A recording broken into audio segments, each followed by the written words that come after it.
ایک دوسرے کے معاملات میں لینے کی کوشش کریں، یہ حسن ظن ہے۔ ایک اصول یہ بنا لیں کہ ہمارے گھر کے باہر سے جو لوگ ہیں،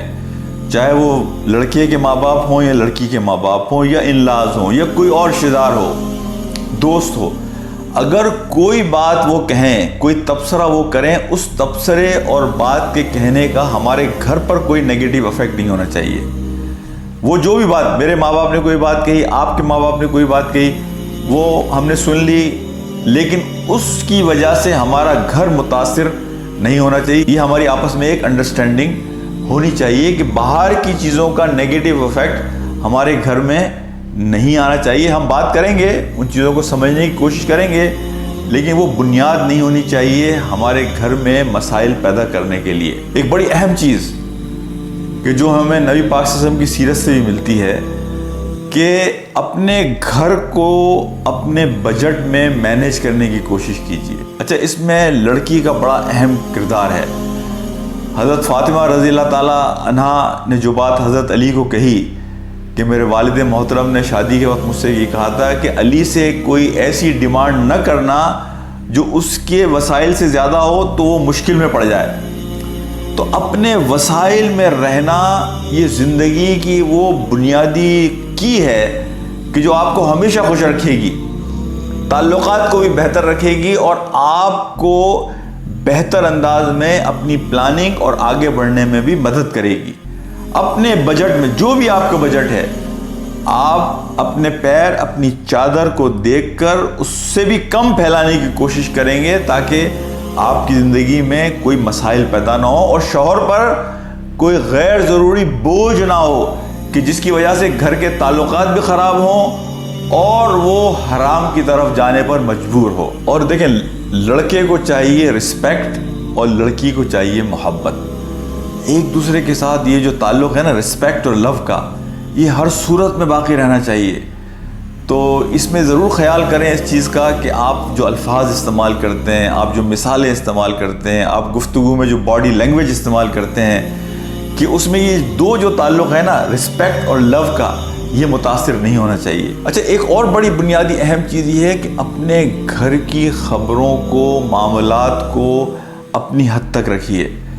دیکھیں، یہ بڑی ڈسگریس کی بات ہوتی ہے کہ آپ کے معاملات کا علم باہر کے لوگوں کو، وہ مسائل حل نہیں کر سکتے آپ کے، اور اکثر لوگ مشورے آپ کو غلط دیتے ہیں۔ لہٰذا یہ بڑی اہم چیز ہے اور یہ بڑے وقار اور ڈگنیٹی کی بات ہوتی ہے کہ آپ اپنے معاملات اور خبروں کو اپنے گھر میں رکھیں۔ یہ میں نے دیکھا ہے بہت تباہ کن چیز ہوتی ہے کہ گھر کی چیزیں باہر کے لوگوں کو پتہ چلیں، اور پھر اگر بیوی کو پتہ چلے کہ شوہر نے میرے بارے میں یہ بات کہی ہے، یا شوہر کو پتہ چلے کہ بیوی نے یہ بات باہر کے لوگوں سے کی ہے، تو اس گھر کا پورا امیج خراب ہوتا ہے۔ اسے کہتے ہیں جگ ہنسائی، کہ ساری دنیا میں آپ لوگوں کو ہنسنے کے موقع فراہم کرتے ہیں۔ اپنی خبروں کو، اپنے معاملات کو آپس میں رکھیے اور آپس میں ریزالو کرنے کی کوشش کیجیے اس وقت تک کہ جب تک آپ کو یہ لگے کہ بھائی یہ چیزیں آؤٹ آف کنٹرول جا رہی ہیں، یا کوئی ایسی چیز ہو رہی ہے جس میں فزیکل وائلنس ہو رہا ہے، فزیکل ایبیوز ہو رہا ہے، یا کوئی ایسی چیز ہے جس میں آپ دیکھتی ہیں کہ اصلاح کا کوئی راستہ نظر نہیں آ رہا، تو اس صورت میں آپ ایسے فرد سے رابطہ کریں گی کہ جو اس معاملے میں آپ کی اخلاص کے ساتھ مدد کر سکے۔ یعنی ہر تھرڈ پرسن آپ کے لیے مخلص نہیں ہے، تو لہٰذا خبر کو شیئر کرنا اپنی جگ ہنسائی کرانا ہے۔ لہٰذا ایسے فرد سے رابطہ کرنا کہ جو واقعتاً اس معاملے میں آپ کی مدد کر سکے، تو پھر وہ آپ کو کرنا چاہیے۔ اچھا، شوہر اور بیوی کے حوالے سے ایسی چیزوں کو بھی ہمیں اوائڈ کرنا چاہیے جس کے نتیجے میں خواہ کے لیے کوئی شک پیدا ہو۔ لیکن نبی پاک صلی اللہ علیہ وسلم کی سیرت کا جو مشہور واقعہ ہے کہ آپ رات کے اندھیرے میں اپنی زوجہ کے ساتھ جا رہے تھے، کسی نے آپ کو دیکھا تو آپ نے لوگوں کو آواز دے کے بتایا کہ یہ میری بیوی ہے۔ یعنی کوئی ایسا پہلو اپنی زندگی میں نہ رکھیے جس سے خواہ کے لیے شکوک ایک دوسرے کے بارے میں پیدا ہوں۔ اپنی زندگی کو ایک دوسرے کے لیے بالکل کھلا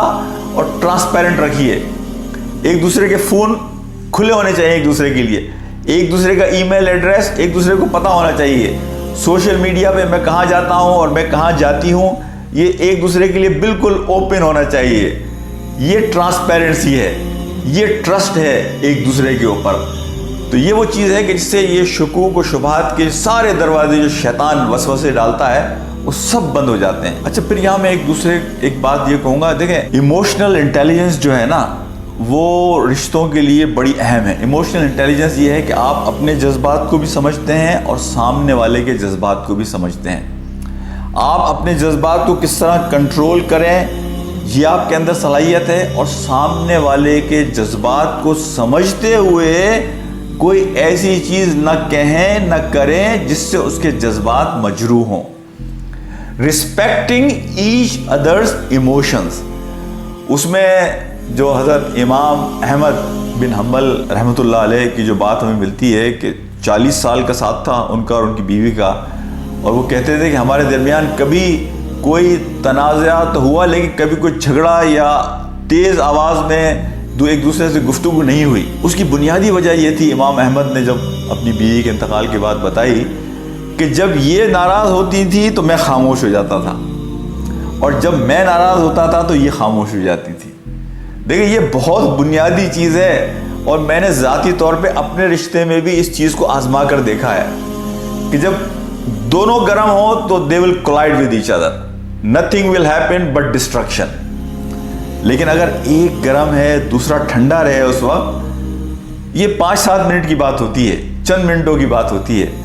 اور اس کے بعد آپ اپنی بات کو زیادہ بہتر انداز میں سمجھا سکتے ہیں، کمیونیکیٹ کر سکتے ہیں۔ لیکن اسی وقت اگر دونوں آرگومنٹ میں شروع ہو جائیں تو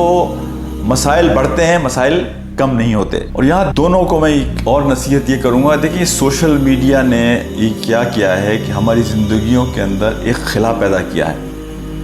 یعنی کمیونیکیشن تو بڑھی ہے فون کے ذریعے، لیکن وہ آپس کے تعلقات جو ہیں ان میں خرابی کا بھی ایک بہت بڑا ذریعہ بنا ہے کمیونیکیشن۔ یعنی آپ کو اپنا گلاس ہمیشہ آدھا خالی نظر آتا ہے، تو آدمی کو یہ لگ رہا ہوتا ہے کہ other side of the grass is green. تو سوشل میڈیا کا یہ جو افیکٹ ہے نا فیملی لائف کے اندر،